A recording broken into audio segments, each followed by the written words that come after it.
Bonjour et bienvenue pour ce nouvel épisode de l'œil des pros. Celui-ci c'est un spécial donc Sulky Summer Races puisqu'on différencie cette année donc au printemps que ce soit le sulky ou l'étrier. On a déjà fait l'étrier avec 3 professionnels. On va s'attaquer au sulky lors de cette qualification. En point de mire donc au niveau du sommaire on va voir le circuit, on va voir le palmarès de ces trois courses avec notamment le Critérium des 4 ans, le Critérium des 5 ans ainsi que le prix Albert Viel. Derrière on verra si est-ce que Guderipré est déjà le favori pour la finale qui sera le Critérium des 5 ans. On verra les partants du prix Henri Lévesque qui est donc la qualif 2 aux 5 ans qui va se disputer ce samedi. Et on terminera avec les infos de nos 3 entraîneurs que je vais accueillir tout de suite pour savoir s'ils ont des partants ce week-end et s'ils ont des bonnes chances. J'accueille tout de suite Gilles Curens, Charles Motier et Romain Christian Larusse. Salut les gars, bienvenue. Bonjour à tous. Bonjour à tous. Les amis, on part tout de suite sur le circuit. Alors le circuit, je sais qu'on l'a fait pour l'étrier, je sais qu'on peut être un peu perdu, que ce soit pour les joueurs qui regardent, que ce soit pour les professionnels. Toutes les courses ont été renommées. Je rappelle le principe maintenant, il y a 3 grandes finales au niveau de sulky, je l'ai dit, il y a le prix Albert Viel, le Critérium des 4 ans, le Critérium des 5 ans et il y a des courses qui font qu'on est qualifié si on termine dans les 2 premiers de ces épreuves-là et on est qualifié pour les finales. On a notamment donc le prix Albert Viel qui sera disputé le 27 juin. Ensuite, le Critérium des 4 ans et 5 ans le 4 septembre. Et à chaque fois, comme je le disais, chaque épreuve est qualificative. Gilles, toi, est-ce que en tant qu'entraîneur, ça change quelque chose à ta vision des choses ou pour toi, tu gardes les mêmes noms en tête et voilà, ça ne change pas grand-chose? Très sincèrement. Pas du tout, ça ne change pas grand-chose. Effectivement, les noms, on les a en tête. Et bon, moi, je trouve ça plutôt bien. Ça donne un peu plus de lisibilité pour le public qui ne connaît pas les courses, parce que voilà, ceux qui connaissent les courses, ils connaissent les prix, tout ça. Les autres, ça fait affaire comme pour le prix d'Amérique cet hiver, ça avait bien marché. Donc on a pris la même chose que cet hiver. Donc pour moi, c'est une très bonne chose. Ok, Charlie, toi, est-ce que ça ne te change rien du tout? Est-ce que tu fais pas attention? Ou est-ce que tu te dis pourquoi pas? Voilà. Bon, non, ça me change pas grand-chose. Déjà, j'ai pas de chevaux à courir dans ces courses-là. Donc ça va pas me changer grand chose. Après je trouve que c'est bien d'avoir fait des qualifs et une finale, mais changer les noms vraiment bruts comme ça, je trouve que c'est un peu fort. Je pense qu'il y avait moyen de faire ça plus doux et garder quand même les noms d'avant. Garder les noms d'avant en disant que c'est des qualifs. Après, moi ça me change pas grand chose, mais vu de l'extérieur, j'aurais pensé que ça serait mieux perçu comme ça. Ok, Romain, t'es un peu entre les deux, t'es comment toi de ce côté-là? Personnellement, ça change rien en nom professionnel, mais après, ils auraient pu laisser le nom et mettre en dessous qualif, machin, en dessous entre parenthèses, parce que ça va bouleverser déjà rien que les éleveurs, parce que quand il y a un cheval qui court, un étalon, s'il a gagné Summers, qualif 2 ou le 5, ils savent plus c'est quoi la course qu'il a gagnée.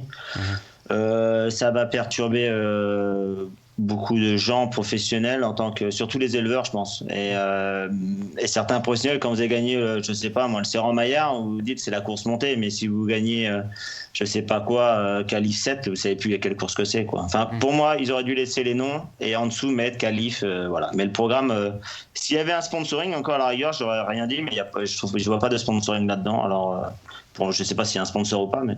Pour moi, ça me perturbe. Qu'il n'y ait pas le nom en premier, ça me perturbe. Ok, allez, écoute, très bien. Mais c'est bien d'avoir votre avis. Hein. C'est fait pour aussi.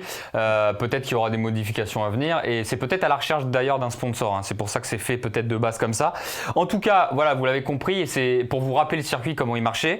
3 à l'attelé, 3 au monté. Nous, on s'intéresse à l'attelage parce que on parle du premier. Enfin, c'est la qualif 2, hein, puisque la première qualif, on l'a pas faite. La qualif 2 qui va être samedi. Juste avant, messieurs, on va afficher tout de suite le palmarès. Donc de ces 3 courses, hein, que ce soit le Albert Viel, le Critérium des 4 ans et le Critérium des 5 ans. Alors vous le voyez peut-être pas affiché, je vous rappelle quelques noms. Au niveau du prix Albert Viel, El Gaffel, Guillermo Sport, Fighter Smart, Eros Duchesne, Django Riff. Au niveau du Critérium des 4 ans, on a Gunilla Datou, Falcao de Lorma, Enino Dupomereux, Darling de Reux ou encore Charlie Dunoyer ou Bird Parker. Et au niveau du Critérium des 5 ans, alors attention, FaceTime Bourbon, Eugénito Dunoyer, Davidson Dupont, Karat Williams et Bold Eagle. Au niveau de ces palmarès, clairement, le Critérium des 5 ans, je vous demande votre avis, mais au niveau des noms, on a l'impression que c'est celui qui est le plus criant pour décrire vraiment un futur champion ou un futur cheval qui courrait à l'Amérique. Gilles, je vais venir te voir. Au niveau du palmarès, on l'a entendu. Au niveau du 5 ans, on a du FaceTime, on a du Bold, on a du Davidson Dupont. Oui, ces dernières années, effectivement, c'est assez récent parce que les années précédentes, la décennie précédente, c'était pas tout souvent le cas. C'était souvent des chevaux un petit peu moins connus qui gagnaient. Moi, je préfère nettement le Critérium des 4 ans. Je pense qu'il y a aussi de très beaux vainqueurs dans le Critérium des 4 ans, qui est à mon sens une épreuve avec plus de sélection pour plus tard les chevaux, leur carrière des talons. Qu'est-ce que t'en penses, toi, Charlie, sur ce palmarès, sur les trois, là, que ce soit le Albert Viel. Albert Viel, on le voit, les chevaux qu'on gagnait, on les voit pas forcément dans les grosses épreuves derrière. On les voit pas forcément dans le 4 ans, dans le 5 ans et encore moins dans l'Amérique. Bah, gagner un groupe 1 à 3 ans, c'est quand même pas évident de faire une carrière derrière. Donc c'est peut-être aussi pour ça qu'ils sont là depuis 2 ans, souvent, ceux qui courent cette course-là. Donc après, ça dépend ce qu'on recherche à former comme chevaux ou ce qu'on a dans les box. Maintenant, Critérium des 4 ans et 5 ans, c'est quand même pour la sélection, je pense, les plus importants. Où on voit vraiment les vrais bons chevaux ou ceux qui ont peut-être été pas forcément les bons, mais les plus jeunes, des fois, sont blessés. Et on a des révélations de chevaux qu'on voit après courir des prix d'Amérique à l'avenir. Romain, toi, si tu devais choisir un des 3 palmarès, lequel te ferait le plus plaisir? Les 3. T'es gourmand. Non, mais c'est compliqué. En plus, là, cette année, le Critérium des 4 ans, il est décalé, quoi. Depuis le Covid, il était décalé. Avant, il était sorti d'hiver. Alors, les chevaux et la montent en même temps, ça a décalé beaucoup de choses. Cette année, ils l'ont décalé à septembre, c'est ça? Le 4 septembre, ouais. En même temps que le 5 ans. Bon, ça, c'est super. Les deux le même jour, c'est super. Voilà, quoi. C'est pour ça que celui des 4 ans n'était pas facile à gagner. Mais le plus beau, pour moi, c'est celui des 4 ans.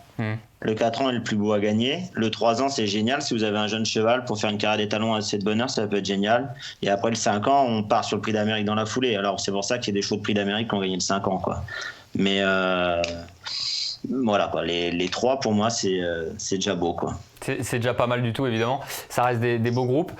On passe à la case suivante. C'est Guderi prêt pour l'interrogation. En fait, pourquoi j'ai mis cette case-là, c'est savoir si pour vous, même si on va attaquer là, on va en parler du préparatoire, là, forcément de la qualif 2, mais est-ce que vous, Guderi prêt est déjà le favori pour vous du Critérium des 5 ans? Est-ce que ça l'est pour toi, Gilles?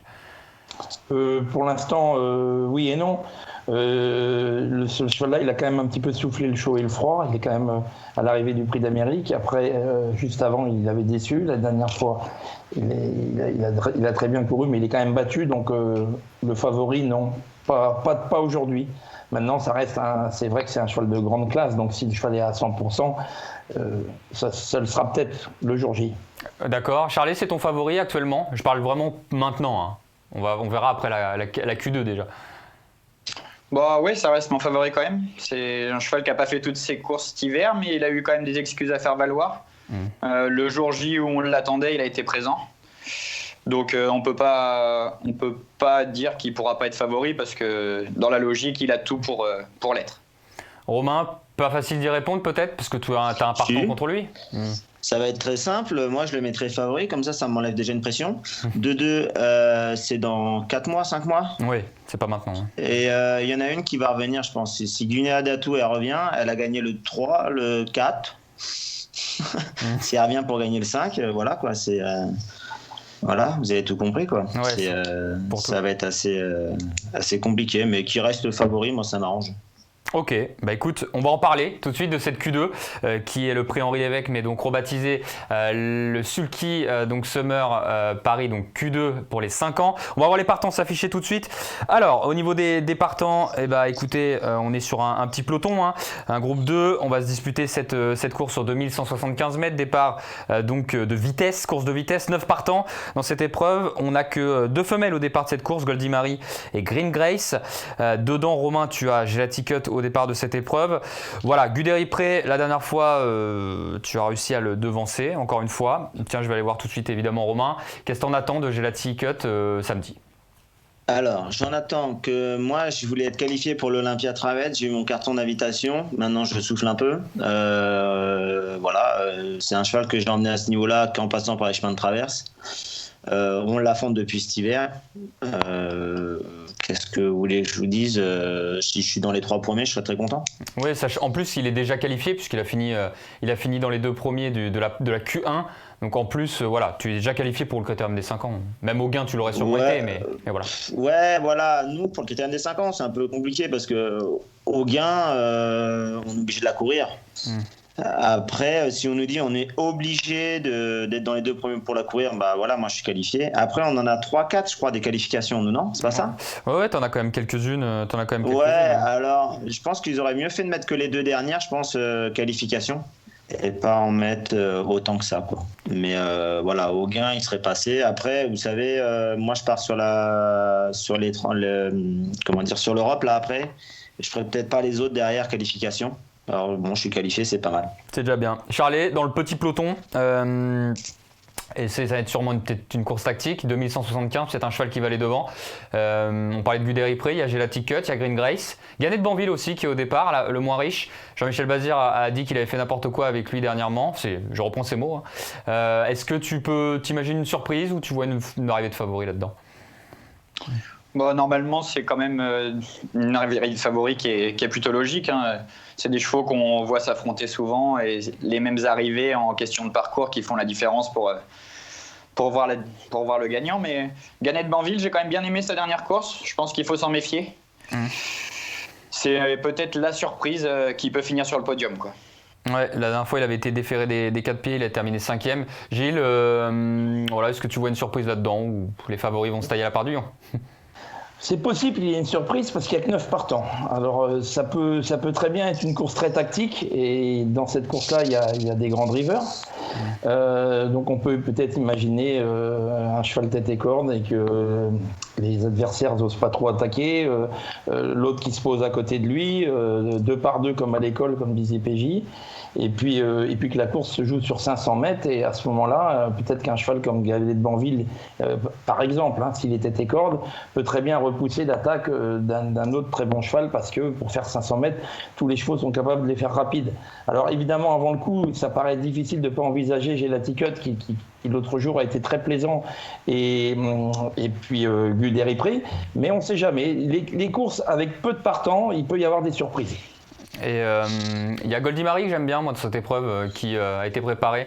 Est-ce que c'est facile pour vous les juments actuellement? Tiens Romain, est-ce que tu crois que les juments sont aussi fortes que les mâles actuellement? On a Gunilla Datou donc qui est sur la touche, mais je parlais de Goldie Marie. Il y a aussi Green Grace évidemment. Ou est-ce que tu penses que les mâles sont un peu au-dessus? Green Grace la dernière fois, Mathieu m'a dit qu'il aurait eu le jour, il aurait gagné. Bon voilà, elle n'a pas eu le jour. Je pense que voilà, elle sur 2100 ça peut être rigolo. Goldie Marie, le problème qu'elle a, c'est en descendant, elle est toujours un peu bizarre d'allure, il a un peu de mal en descendant, c'est là où elle fait beaucoup de bêtises, mais elle a sa place pour être sur la place, sur le podium quoi. Vous avez un cheval comme Grand'Art qui suit tous les trains, d'un coup il a à mi-ligne droite, il peut trouver le jour et venir 2 ou pareil quoi. Ouais. C'est voilà quoi, faut pas oublier un cheval comme Galatéji, il va vite aussi hein. C'est une course spéciale, pas beaucoup de partants, une course de driver et on n'a rien. Les objectifs, c'est qu'au mois de septembre, alors c'est des courses pour les tenir en condition, quoi. Ok, écoutez, on a fait le tour du peloton. Je vous rappelle la course Sulky Summer Race 5 ans Q2 qui va se courir à Vincennes, donc c'est l'ancien prix Henri Lévesque qui va se disputer à 16h45. Les gars, c'était une émission assez rapide, hein. L'idée c'était de montrer un peu le circuit et d'en reparler, du palmarès, c'est ce qu'on a fait et d'évoquer cette qualif 2. Avant de vous laisser les partants du week-end, je t'écoute Gilles pour tes partants si tu as quelque chose à dire à nos auditeurs. Ouais, j'ai pas trop grand chose en fin de semaine, ce sera certainement mieux la semaine d'après. J'ai un cheval comme El Paso d'Ocagne qui fait une rentrée, qui n'est pas incapable de prendre une allocation, d'être 3-4e pour les joueurs de multi, mais c'est un cheval qui a été malade comme les 3/4 de mon effectif, donc voilà, c'est le seul qui aurait une petite chance, mais plutôt pour être 3-4 en fin de combinaison. Ok, Charlet, pour ce week-end? Ce week-end, PMU, j'aurai que samedi au Croisé-la-Roche. Guillermo, qui est à la recherche de gains. Et s'il est sage, je pense qu'il a une chance. Maintenant, il y a une chance sur 5 qu'il soit sage. Voilà, donc on sait à quoi s'attendre. Donc voilà, il peut être là comme il peut être au galop. Ok, Romain, à part Gelati Cut? Himalaya Cut, sa sœur, demain à Vincennes, enfin vendredi à Vincennes avec Gabi. Pas beaucoup de partants non plus.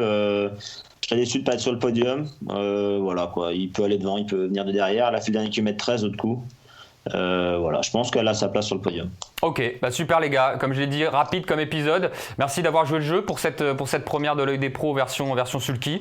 Et puis moi, je vous invite avec grand plaisir de temps en temps à passer venir dans l'œil des pros, puisque des qualifs, il y en a quand même quelques-unes, hein, vous l'avez compris, il y en a une bonne dizaine en comptant les 3 ans, 4 ans et 5 ans.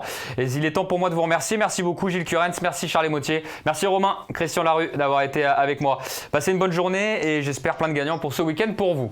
Voilà, c'était donc cette première pour l'étrier Sulky, le Sulky pardon, Summer Races, je me perds avec les noms. C'était donc la première, mais c'est la Q2 qu'on a évoquée. On se retrouve très bientôt pour une nouvelle qualification. Salut tout le monde.